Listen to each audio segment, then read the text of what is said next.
Assalamualaikum and a very good day. We are now in the final subtopic of chapter 3. In chapter 3, we are discussing the particle kinetics, work and energy. And in this final subtopic, we are going to discuss about the conservation of energy. So the outcomes of today's lesson is for you to be able to understand the conservative and non-conservative force. What are these forces? I will explain in the upcoming slides.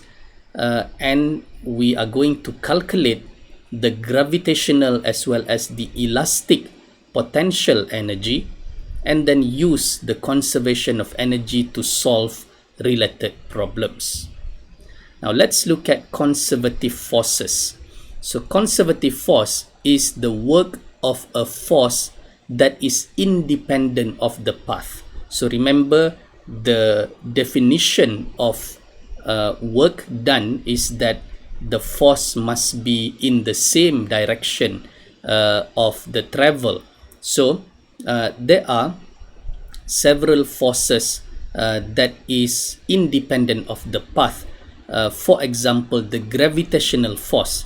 So regardless of how the path of the particle, what is important is that what is the initial height of the particle and what is the final height of the particle. So we does not take into consideration when calculating the work done by the weight what is the path of the particle. So that is one of the example of a conservative force, that is gravitational force.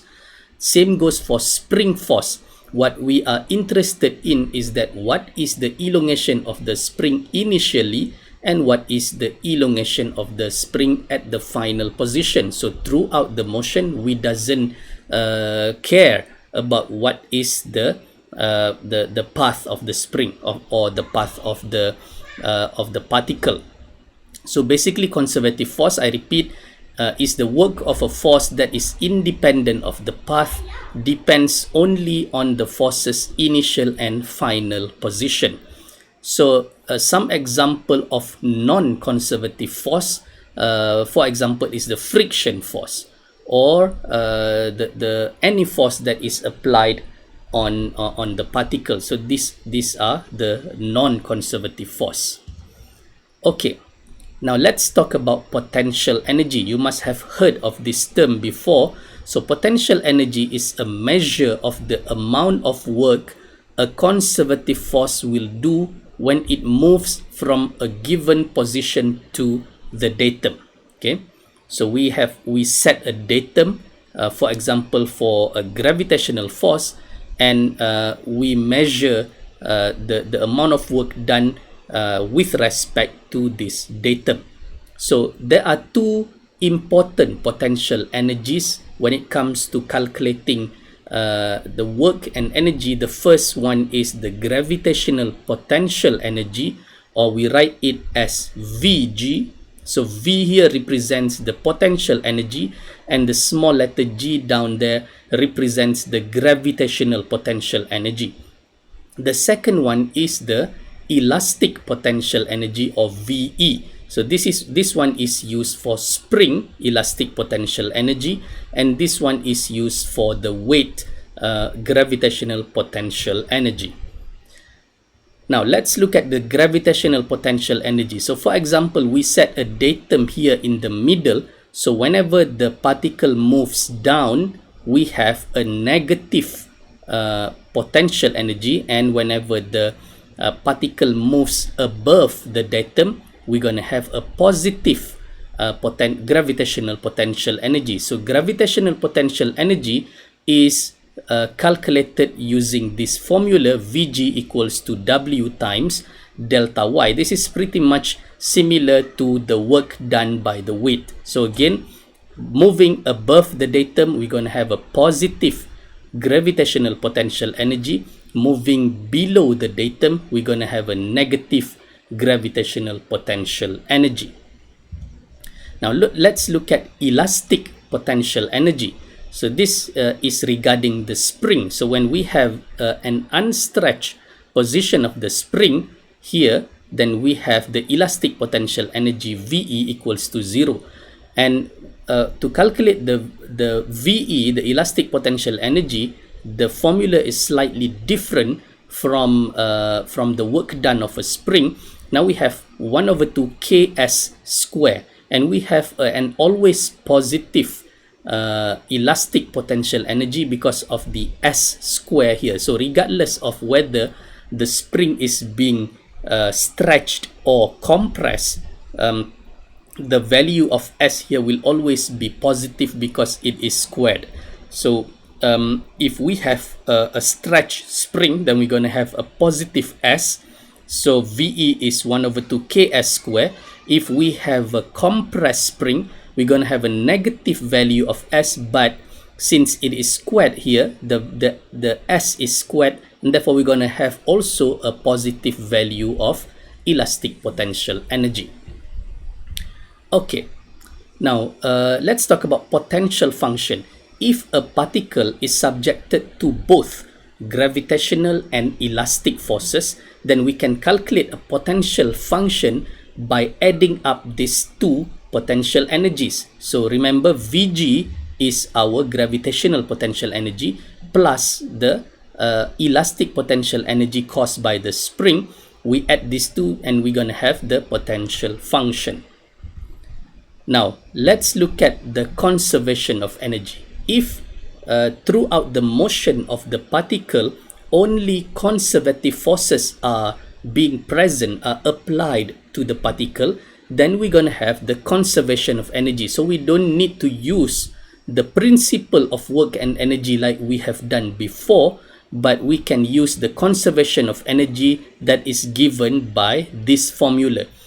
T is the kinetic energy and V is the potential energy. So what we have for the conservation of energy is basically initial kinetic energy plus the initial potential energy is equivalent to the final kinetic energy plus the final potential energy. So this is what is called as the conservation of energy formula. T1 plus V1 is equal to T2 plus V2. Okay, this is in contrast to the principle of work and energy before, where we have T1 plus total work done, sum of U1 to 2 is equal to T2. That is the principle of work and energy. But in this case, we have the conservation of energy, where we don't calculate the work done anymore, but what we are calculating is the kinetic energy initial and final, as well as the potential energy initial and final. Let's look at a few examples. The 2 kilogram package leaves the conveyor belt at A with a speed of 1 meter per second. Okay, so remember here, this package here, the box, doesn't start from rest. Initially, it already has a velocity of 1 meter per second. Slides down the smooth ramp. So we neglect the friction here. The ramp here is smooth. Determine the required speed of the conveyor belt at B so that the package can be delivered without slipping on the belt. Find the normal reaction force the curved portion of the ramp exerts on the package at B if rho B equals to 2 meters. So there are two parts of the question. One is to find the required speed for the conveyor. The second one is to calculate what is the normal reaction force at B. So let's start by drawing the free body diagram as well as the datum. So we define the datum at the starting point here at point A. So this is our datum, and the box here has the weight as well as the normal force, and the box travels down. So if you imagine the box go through this path here, but we don't really consider the path to calculate the gravitational potential energy. What we are interested in is what is the distance the box has traveled in terms of a y-axis. So we don't really count what is actually the distance with respect to the path that the box has traveled. So that is what it means by the conservative force, which is independent of the path. Okay, so since initially the box is at the datum, so we have our gravitational potential energy equals to 0, Vg1 equals to 0. What about VG2? VG2 is then now the box has traveled downwards. So we're going to have W times delta Y. And what is our delta Y here? Delta Y is pointing down, so it must be negative 4. So what we have is 2 times 9.81 times minus 4, we have minus 78.48 joule. That is our final gravitational energy. So we don't have here spring, so there is no elastic potential energy. Next is to find the initial kinetic energy. And remember, I told you that this thing is not starting from rest. So T1 is not equal to 0. But we have 1 over 2 mv square, where given V1 is 1 meter per second, V at A, VA is 1 meter per second. So this is what we have, T1 equals to 1 joule. T2 on the other hand, we don't know. This is the value of VB that we want to find out. So we have T2 is equals to VB square. Now we have all the T's and the V's, all the kinetic energy as well as the potential energy. Then we can use the conservation of energy equation. We substitute all the values. T1 equals to 1, V1 equals to 0, T2 equals to VB square, and V2 equals to minus 78.48. Then we have our velocity at B, VB equals to 8.915 meter per second. Okay, the next part of the question is to find the normal reaction force. So at B, now we have to go back to the chapter 2, where we use the normal and tangential axis in this case, because this thing is traveling down a curved path. So we have total Fn equals to mv square over r, or mv square over rho. R and rho is basically the same thing. Rho here is given 2 meter per second, and we know in normal axis in this case we have positive NA and minus mg. So we have NB minus 2 times 9.81 equals to 2 times 8.9 square. This is the velocity we find up here, divided by 2. 2 here is the rho b given here. Okay, and therefore we have NB is equal to 99.1 Newton. Okay, let's look at a second example. The second example here involves spring. So 2 kg collar is given a downward velocity of 4 meter per second when it is at A. Again, this thing doesn't start from rest. We already have a 4 meter per second velocity at the initial stage of the motion. So if the spring has an unstretched length of 1 meter, okay, the spring has unstretched length of 1 meter and a stiffness of 30 Newton per meter, determine the velocity of the collar at S equals to 1 meter. So basically this thing has moved down for 1 meter, and we want to find out what is the velocity of the collar at point C. Okay, let's draw the free body diagram. We have the weight, and we define the datum at the initial position, and this thing is moving down. So first we calculate the gravitational potential energy. So we know that initially it is exactly at the datum, so gravitational potential energy equals to 0, Vg1. Vg2 is then 2 times 9.81, and delta y here in this case, it is moving 1 meter downwards, so it becomes negative 1. So Vg2 is equal to minus 19.62 joule. The initial elastic potential energy is given by half ks1 square. We need to know what is s1. So it says here that the spring has unstretched length of 1 meter. So what is the length of spring at the initial position here? 2 meters. So initially the spring has already been stretched. So S1 is not equal to 0, but it is equal to 2 meter minus the unstretched length, which is 1. So we have S1 equals to 1 meter. So VE1 is then 1 over 2 times 30 times 1 square. We have 15 joule. That is VE1. Now we need to calculate VE2. To calculate VE2, we need to know what is this length of spring here, LS2.